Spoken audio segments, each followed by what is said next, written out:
Hi friends, welcome to Salem Punitha's Recipes. இன்னைக்கு நம்ம வீட்டில் அடிக்கடி யூஸ் பண்ணுற பொடி வகைகள் பற்றி பார்ப்போம். நம்ம சீரக பொடி, கொத்தமல்லி பொடி, மிளகுத்தூள், ரசப்பொடி இதை எல்லாமே தினசரி நம்ம சமையலில் யூஸ் பண்ணுறோம். அதை வீட்லேயே நம்ம கொஞ்சமாக மிக்ஸி ஜாரில் எப்படி அரைக்கிறதுன்னு பார்ப்போம். நம்ம எந்தெந்த பொருளை எந்த விதத்தில் நம்ம வறுக்கணும், எப்படி அரைக்கணும்னு நான் சொல்கிறேன். சீரகம் 1 கப் எடுத்துகிட்ருக்கேன். இதை நம்ம லைட்டாக வறுத்துக்கணும். நம்ம சீரகம்லாம் ரொம்ப வறுத்தா அதனோட வாசனை வேறையே ஆகிடும். அதனால் இதை லைட்டாக வறுத்துக்கணும். வறுத்துட்டு நல்லா சூடானதும் நம்ம பேப்பரில் போட்டு ஆற வச்சுக்கலாம். ஆற வச்சுட்டா நல்லா கிறிஸ்பியாக ஆகிடும். அதை நம்ம மிக்ஸி ஜாரில் போட்டு நல்லா நைஸாக அரைச்சி எடுத்து வச்சுக்கலாம். இப்போது மிளகு நல்லா கெட்டியான பொருளுங்கிறதுனால நாம் அதை நல்லாவே வறுக்கணும். நல்லா வெடிக்கிற அளவுக்கு வறுத்துட்டு அதை நம்ம ஆற வச்சுட்டு அரைச்சிக்கலாம். இப்போது நமக்கு பொரிஞ்சிருச்சு, நமக்கு கரெக்டான அளவுக்கு வறுத்துட்டோம் அப்படிங்கிறதுக்கு ஆற வச்சுட்டு நம்ம வாயில் போட்டு பார்த்தா நல்லா கிறிஸ்பியாக கடிக்க வரும். அப்போ நம்ம கரெக்டாக தான் வறுத்துருக்கோம்னு அர்த்தம். இப்போது இதையும் ஆற வச்சுக்கலாம். நம்ம ஆறின பிற்பாடு நம்ம மிக்ஸி ஜாரில் அரைச்சிக்கலாம். இப்போது கொத்தமல்லியும் நம்ம இதே மாதிரி கொத்தமல்லியை நிறைய வறுக்கக்கூடாது. லைட்டாக வறுத்துட்டாவே போதும். அது மெலிசாக இருக்கிறதுனால லைட்டாக வறுத்தாவே வறுபட்டுரும்.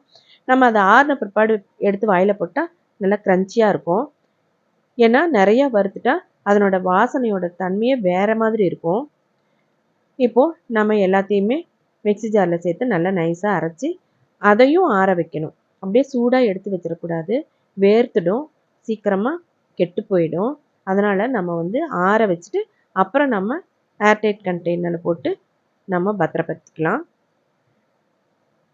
பெப்பரை இந்த அளவுக்கு அரைச்சா போதும். ரொம்ப நைஸாக அரைக்கக்கூடாது பெப்பரை. இப்போ இதையும் ஆற வச்சுக்கலாம். கொத்தமல்லி கொஞ்சம் அரைக்கிறதுக்கு கொஞ்சம் நேரம் எடுக்கும்.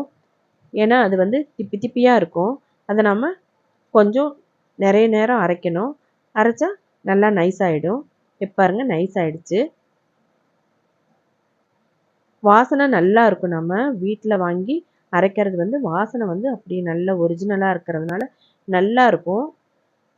நமக்கு செலவும் கம்மி. நாமளே வீட்டில் ஈஸியாக 5 நிமிஷத்தில் செஞ்சு எடுத்து வச்சுக்கலாம். இப்போ ரசப்பொடி எப்படி செய்யறதுன்னு பார்ப்போம்.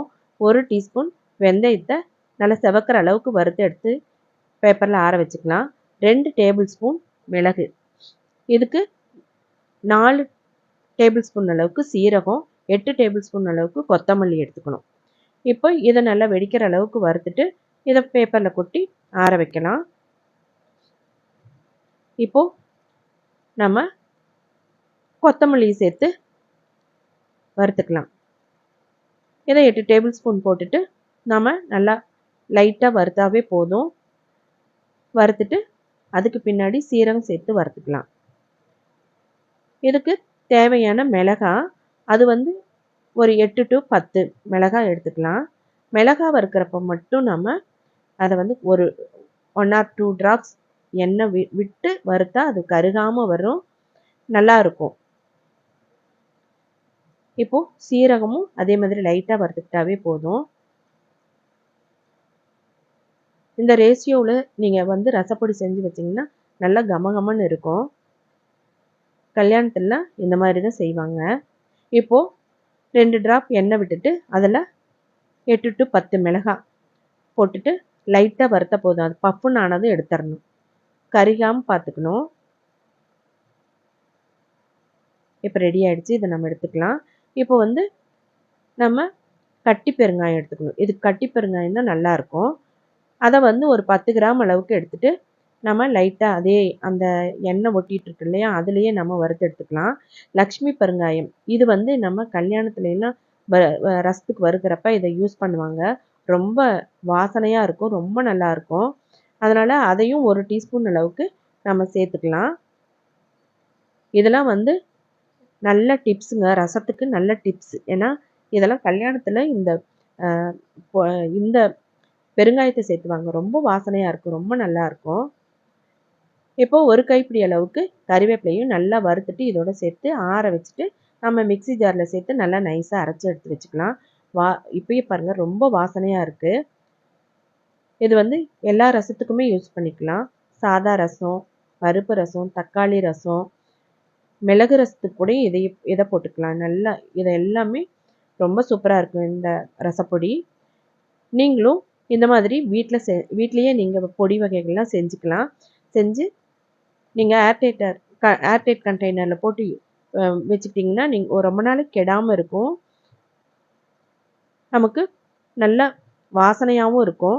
கம்மியாக வாங்கி யூஸ் பண்ணுறதுனால நம்ம வந்து அடிக்கடி செஞ்சுக்கலாம். வாசனை வந்து மாறாமல் இருக்கும். உங்களுக்கு இந்த வீடியோ பிடிச்சிருந்தா என்னோட சேனலை சப்ஸ்கிரைப் பண்ணாதவங்க சப்ஸ்கிரைப் பண்ணுங்கள், லைக் பண்ணுங்கள், ஷேர் பண்ணுங்கள்.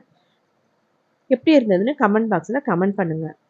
உங்களுக்கு இந்த வீடியோ ரொம்ப யூஸ்ஃபுல்லாக இருக்கும்னு நினைக்கிறேன். தேங்க்யூ ஃபார் வாட்சிங்.